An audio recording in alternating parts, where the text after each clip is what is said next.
Yeah, I mean, just How talk. it works. Yeah, just how the whole thing works. Tell us about all the different parts, and then we'll have Isaac explain his part. So when the ball start here, we touch the sensor right here, and so it make move.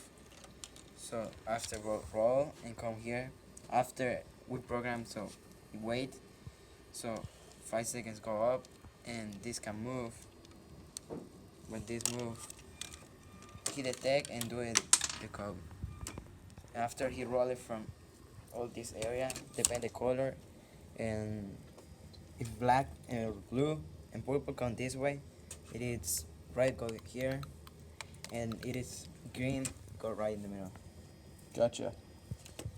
Talk to me about what's going on with this guy right here. So this guy right here, when detect the ball, so he tell to these two row motors right here what they have to do. So when it's blue, go to this way. When it's red, go to that way. So Okay.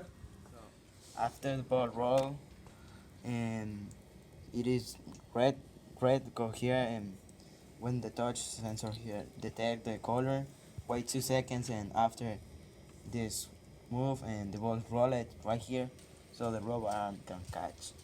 All right, and then Isaac, talk to me about how the robot arm knows when to do what. Um, so it starts ready to pick up a ball, Mm-hmm. and we have